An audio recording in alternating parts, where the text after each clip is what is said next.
Salut à tous, c'est Virgile. Salut à tous, c'est Jean-Marc. Alors on se retrouve aujourd'hui sur Xbox 360 avec le vidéotest de Dragon's Dogma. C'est un jeu qui sort également sur PlayStation 3, développé, édité par Capcom et proposé au prix de 60 €.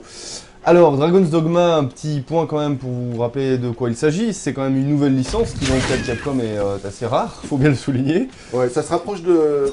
On sent l'inspiration Monster Hunter, hein, voilà.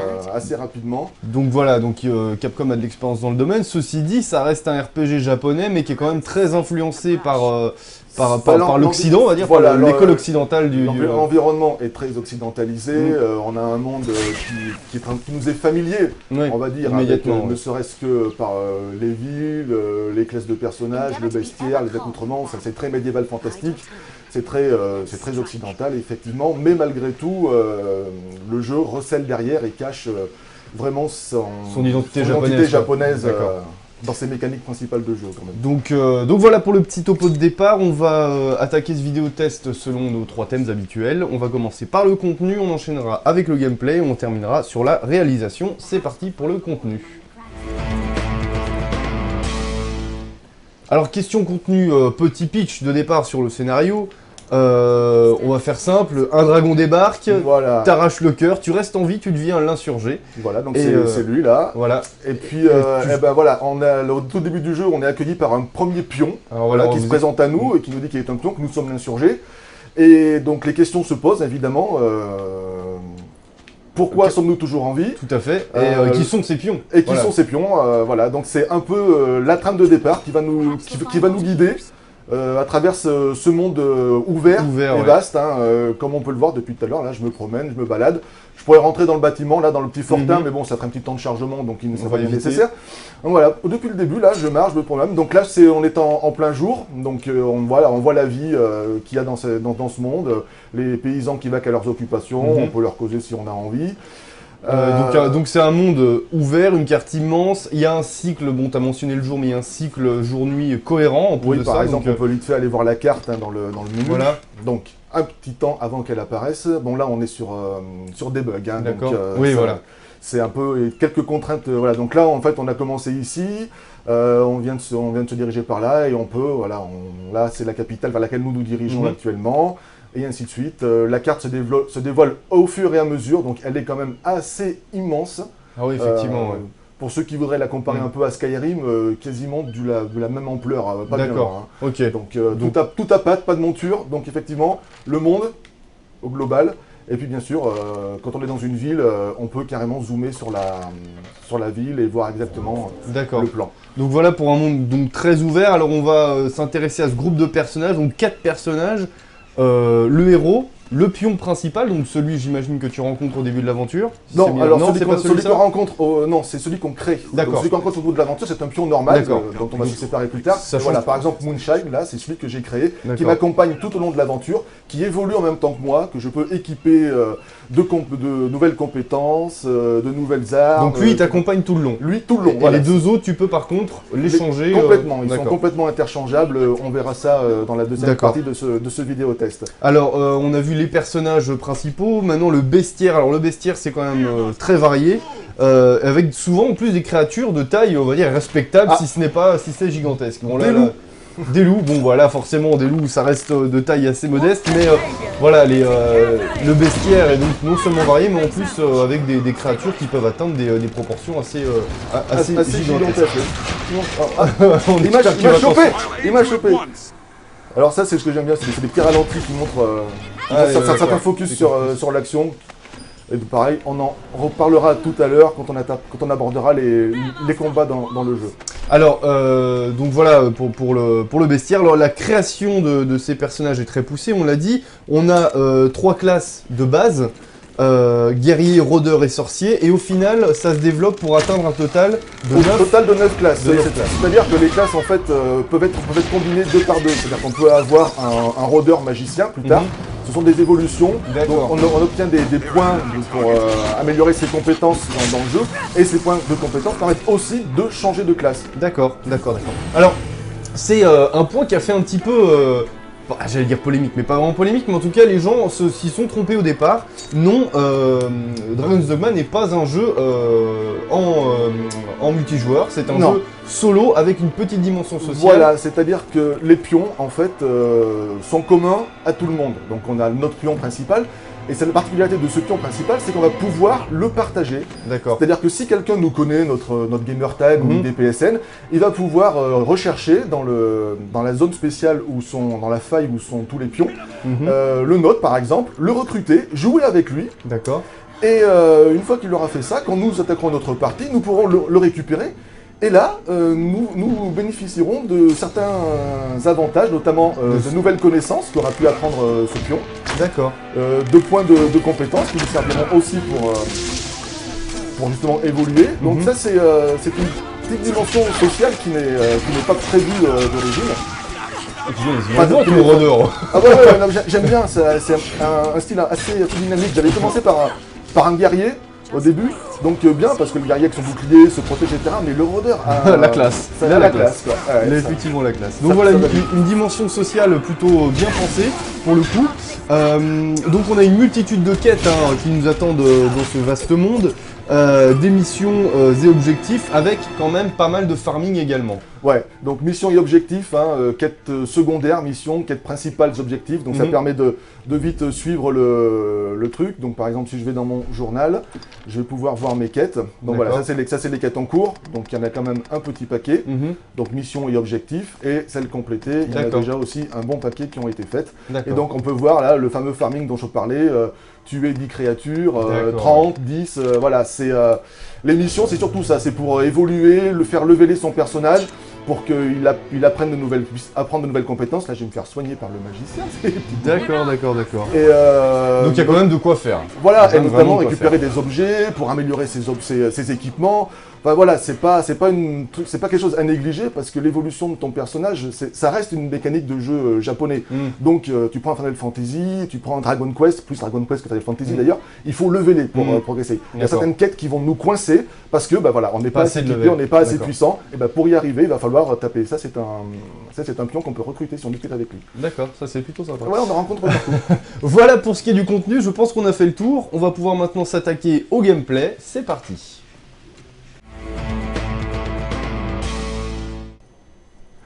Alors voilà, nous voici dans la capitale de l'univers de Gran 6, de Dragon's Dogma, donc c'est Gran Soren. Et là, nous allons aborder une des 2 phases du gameplay de Dragon's Dogma, à savoir la partie gestion, qui est quand même très importante dans ce jeu. Donc on va déjà commencer on va aller voir le marchand d'armes, et on va voir la partie amélioration si je lui parlais, ça serait mieux. L'amélioration des armes qu'il est possible. Donc comme je disais tout à l'heure, de taper des monstres et de farfouiller dans l'univers, ça permet de récolter différentes ressources. Et ces différentes ressources vont être nécessaires pour pouvoir améliorer nos équipements. Donc nos équipements comme on voit, armes, tête, buste, bras, jambes et différents accessoires. Donc, est-ce que là, ça va m'être possible? Oui, tiens, par exemple, là, l'arc renforcé. D'accord. Donc, l'arc renforcé, là, j'ai donc 3 niveaux d'équipement, 3 étoiles, donc, et au stade ultime de l'amélioration, donc on voit qu'on gagne en force, mais on gagne surtout une réduction de poids, poids qui est très important, puisque il joue énormément sur sa capacité à attaquer, à garder son endurance, à se régénérer. Donc à ne pas négliger surtout. D'accord. Et voilà, donc tu vois, je peux améliorer ça avec 2 niveaux. Le premier ne demande aucune ressource. D'accord. Voilà, juste de l'argent. D'accord. Et les ressources, en l'occurrence, de quoi il s'agit? Alors, matériaux nécessaires. Voilà, sont des matériaux nécessaires. C'est du loot que tu vas trouver sur les monstres ou que tu vas trouver dans la nature. Donc par exemple des peaux de loup, du minerai. Donc pareil, si tu es équipé d'une pioche, tu vas pouvoir taper sur des rochers qu'il y a dans la nature et récupérer ainsi du minerai, de l'or, du fer, etc. D'accord. Donc tu vois, on sent vraiment cet aspect. Mes pions qui ramassent le pognon, tranquille. Ça c'est ça, ils ont leur propre vie. Et à l'auberge, tu vas pouvoir gérer également d'autres aspects du jeu. Donc bien sûr te reposer, c'est-à-dire récupérer l'intégralité de tes points de vie et de ton endurance pour toi et tes pions, mais également avoir accès au coffre privé. Donc là c'est pour la gestion de ton inventaire. Voilà, donc inventaire pour chaque personnage bien sûr, mais également coffre privé qui permet justement de déposer toutes ses possessions pour s'alléger. D'accord. Oui. Mais ça n'empêche pas qu'on peut en profiter pour combiner ces objets. Donc comme on le voit là, une très grande richesse d'objets, donc des remèdes, des outils, des matériaux, c'est Casto, quoi, si tu veux.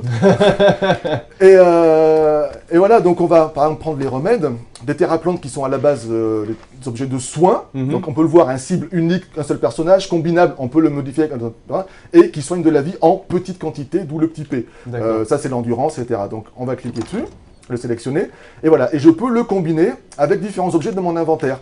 Rouge, comme on peut voir, le petit point rouge indique que c'est un équipement possédé par Moonchild. Donc tous les possessions des pions sont indiquées là. Là-dessus, c'est très très pratique. Autant l'inventaire en lui-même est un peu lourd à manipuler, autant les combinaisons avec le coffre et les inventaires sont vraiment bien gérés. Donc si je combine ça avec de la sève d'absinthe, j'obtiens des simples séchés qui soignent encore plus. Donc voilà, donc j'en combine, hop. Et voilà, et du coup, j'en ai un peu plus pour moi. Et ça pour tous les objets qui sont combinables. Donc par exemple, les champignons. Je peux les combiner avec les différents objets, avec champignons d'Averne en utilisant l'objet du coffre privé. Pareil, tu peux combiner de la poix avec des brindilles, ça va te permettre de créer des flèches de poids. Du coup, l'adversaire qui est touché par ces flèches-là est plus sensible au feu, parce que la poix prend feu.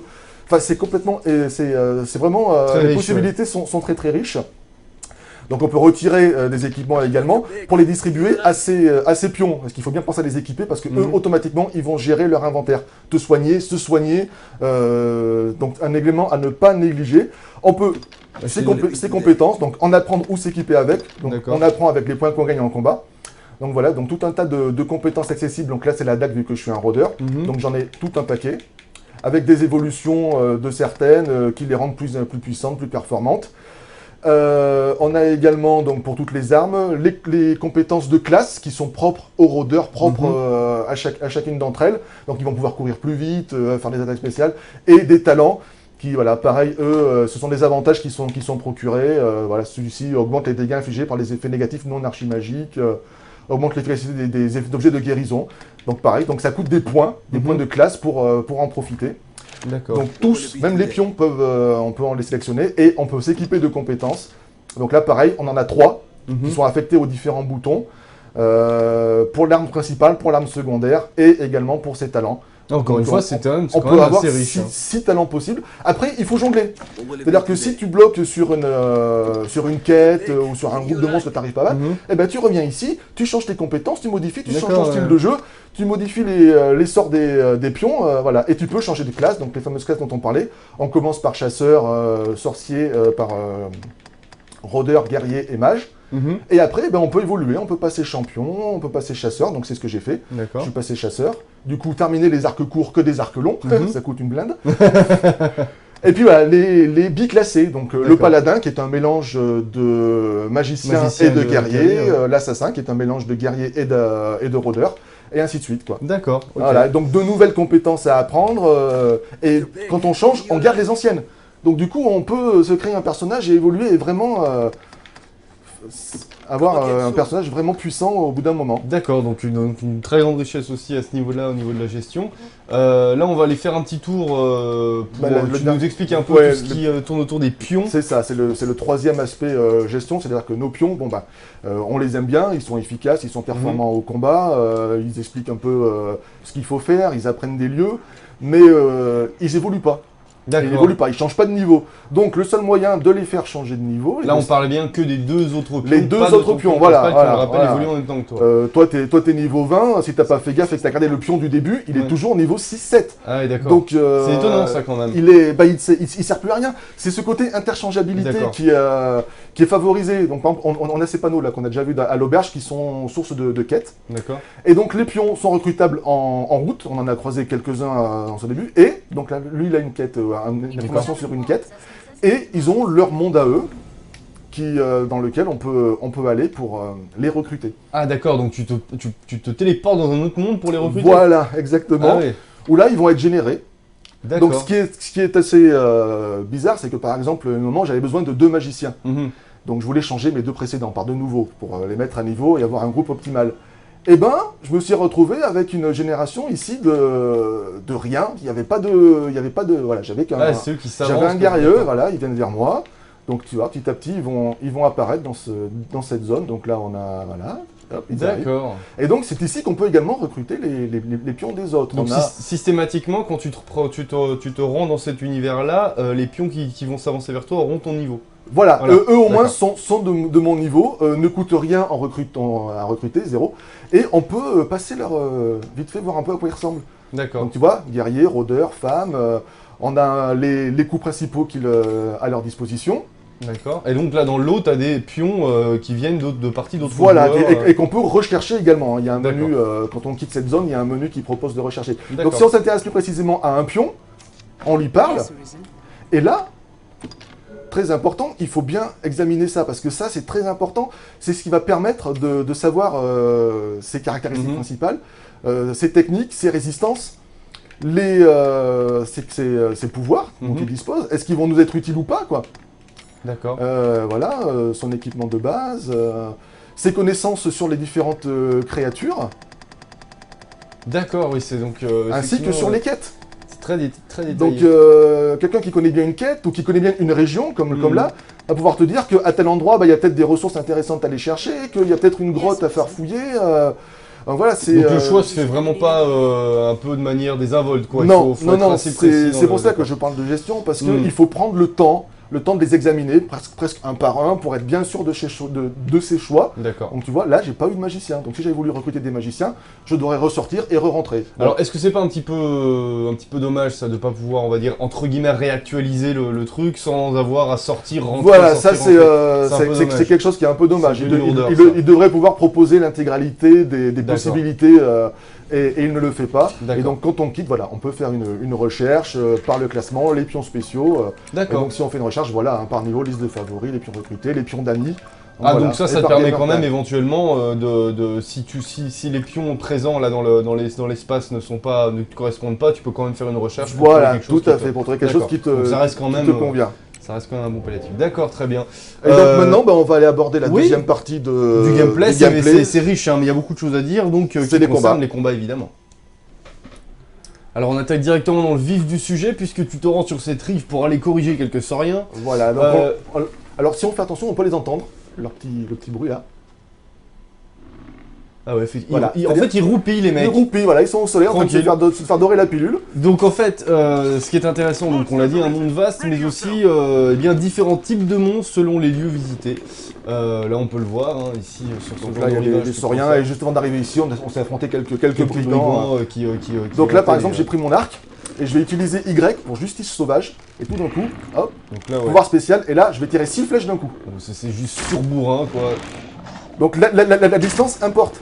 Et les mecs sont réveillés en plein milieu de leur sieste et ont pas l'air très contents. Voilà, exactement. Donc on l'a vu pour l'utilisation de tes compétences. Alors vous voyez, ça va sans dire, mais ça va venir en le disant, les combats ne sont pas aléatoires comme ils peuvent l'être dans un RPG traditionnel japonais. Vous rencontrez vos ennemis et tout est en temps réel. Certains groupes de monstres offrent une résistance tout de même farouche. Voire très farouche. Oui, très farouche. Donc ça pivante clairement les voyages, on va dire. Il faut pas les affronter avec un niveau trop faible ou une mauvaise préparation. Donc là par exemple les sauriens, mes collègues m'ont dit qu'ils étaient sensibles avec la queue. D'accord. Donc je les attaque par derrière pour leur couper la queue. Et tout de suite, ça se passe beaucoup mieux. On a ces fameux focus qui nous permettent justement de voir les éléments importants de l'action. Donc là Moonshine a mis au sol un saurien et donc je vais en profiter pour le tabasser. Les magiciens lancent leur sort.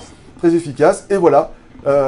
Comment on règle une petite affaire tranquillement. On ramasse du loot derrière, que de sauriens, etc. Donc voilà, c'est... Et au début, tes pions ne connaissent pas les sauriens, donc les premiers combats sont galères. Donc ils apprennent au fur et à mesure à comment... à force de se battre. On l'a vu tout à l'heure, avant qu'on redémarre sur un combat. Putain, ça c'est magnifique.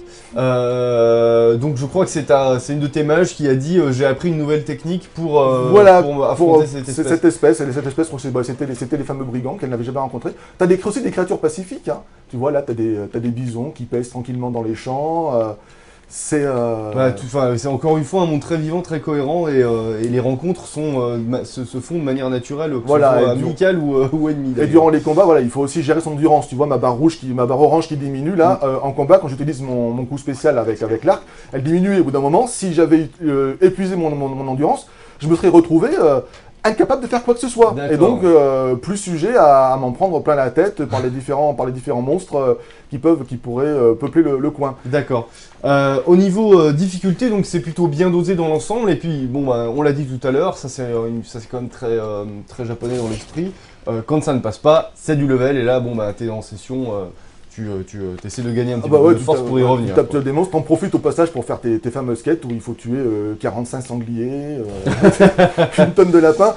Pareil, durant les combats, tu vois, t'as ton magicien qui va te soigner. Donc justement, on y vient au niveau des pions.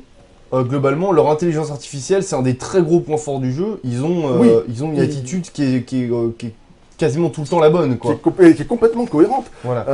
Et tu peux leur donner quelques ordres. Alors, c'est très succinct, hein, je veux dire, tu vas juste aidez-moi en avant ou par ici. Donc, en avant, allez, on charge les gars.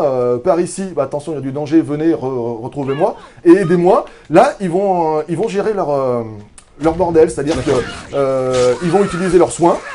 Soit sur toi, soit sur eux. Ils vont en profiter s'ils ont des charmes pour, par exemple, mettre un sort de feu sur tes dagues ou sur ton arc pour te rendre plus efficace contre les créatures. Donc s'ils savent que telle créature est sensible au feu, automatiquement ils vont adapter leur stratégie pour que ton combat soit le plus performant possible face à ce type de créature-là. D'accord, donc oui, une EA très très performante et c'est vraiment un vrai bonheur à jouer justement. J'ai pris mon pion. Je voulais prendre le gobelin, j'ai pris mon pion et j'ai balancé mon pion par-dessus le machin. Donc sachant que bon, l'individualisme dans Dragon's Dogma, ça ne paie pas, c'est tant mieux. Ça ne paie pas. Et puis du coup, il faut vraiment surveiller l'état de ses pions. C'est ça, durant un combat, tu bouges ta caméra, tu vérifies que tout le monde va bien, qu'il n'y en a pas un à terre. S'il y en a un qui est à terre, vite, tout de suite, il faut pas hésiter, il faut aller vers lui, le relever, il gagne un peu de points de vie. C'est vraiment toute une gestion, c'est tactique. C'est limite stratégique. Tactique aussi, on l'a vu tout à l'heure, on le répète, hein, dans la localisation des dégâts et des points faibles. C'est ce que j'adore, là il y a des harpies. C'est ce que j'adore dans ce jeu. Alors si je veux, je peux essayer de m'accrocher une harpie, ça peut être rigolo, tiens ça. C'est elle qui t'a accroché. Voilà, et là c'est elle qui m'a accroché. Mais si j'avais voulu, c'est moi qui aurais pu sauter sur elle, m'accrocher à ses pattes. D'accord. Et j'aurais fait une petite balade en l'air avec elle. C'est proprement fantastique. J'adore cette ambiance, ces possibilités qui sont offertes. C'est des combats vraiment vivants. Tu es dans le feu de l'action. Tu gères ton truc, tu surveilles tes pions. Et tu dois te battre encore une fois intelligemment en utilisant les points faibles de tes adversaires et en localisant si possible les dégâts là où ça fait vraiment mal. Je pense, mon cher Jean-Marc, qu'on a fait un petit tour exhaustif des combats. Ouais, effectivement, on peut utiliser pour la localisation. On l'a vu pour la queue chaque cadeau, la points faible. On l'a vu pour la queue des sauriens. Mais un cyclope, tu cherches, tu vises dans l'œil. Première possibilité avec ton arc. Deuxième possibilité, tu lui grimpes dessus, et tu viens lui planter un petit coup. Tu montes et tu viens lui taper dessus en visant la tête. D'accord. Donc vraiment des combats vivants, intéressants. Et réalistes avec le côté ils fatiguent. Ils fatiguent, ils vont tituber comme toi si tu as plus d'endurance. Ils vont chuter, et là t'en profites. Voilà, c'est vraiment, j'avais vraiment rarement vu ça. Durant les combats, tu peux fuir également. Si là je décide de courir et d'appeler mes potes, ils vont fuir et laisser les harpies se débrouiller toutes seules. D'accord. Donc voilà, des combats vraiment très intéressants. On va passer maintenant au dernier point de ce vidéo test, la réalisation.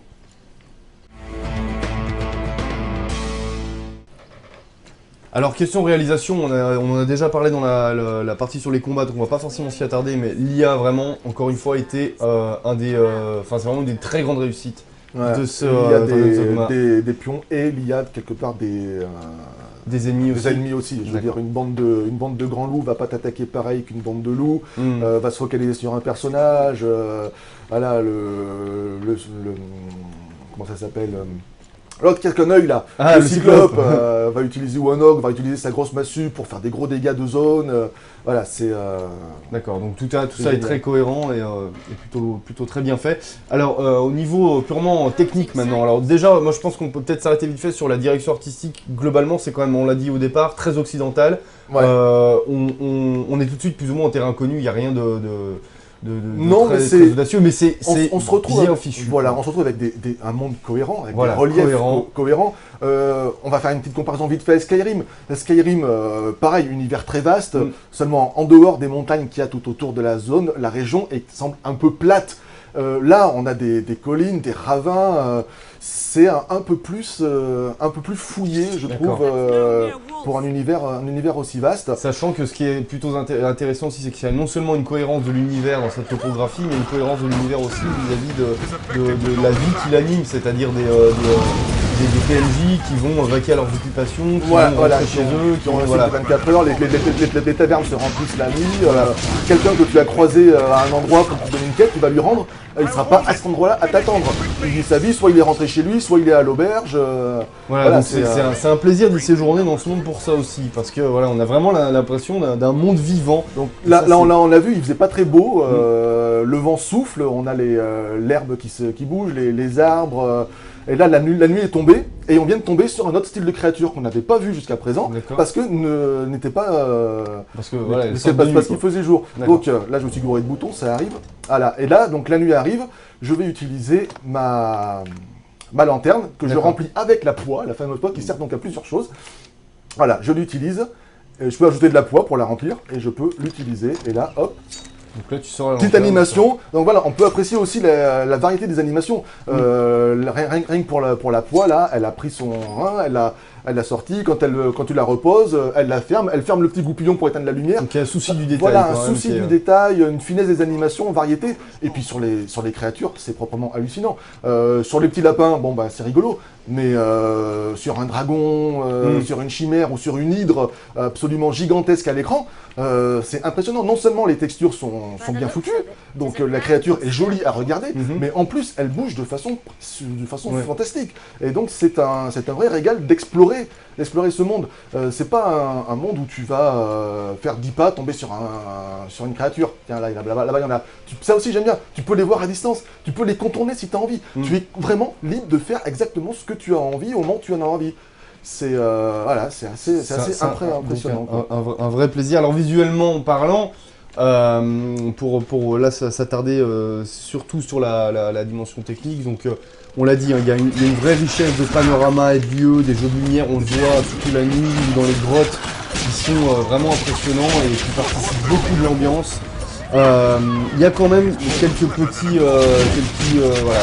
reproches à formuler, notamment au niveau de certaines textures qui sont parfois un peu grossières, c'est vrai.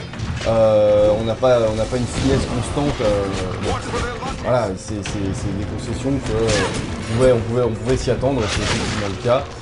Ceci dit, on a un jeu qui est fluide dans toutes circonstances, et ça, c'est quelque chose de très appréciable, quoi. Ça fait vraiment plaisir de pouvoir évoluer dans un monde comme ça qui vit et qui vit de manière fluide tout le temps. Donc voilà, même si certaines textures sont un petit peu plus grosses que d'autres, globalement je déteste les gros loups. Yes, tu les amoches en plus, c'est assez violent. Eux aussi, tu vois, j'en ai 2 à terre. Sur ma carte, là je les vois, donc je vais essayer vite de les relever. Ah oui. En fait, ils sont super costauds, les grands loups, ils sont pas à prendre à la légère. Et tu vois, je me laissais jouer un peu solo. Alors c'est passé parce que j'avais mon guerrier avec moi qui m'épaule plutôt bien.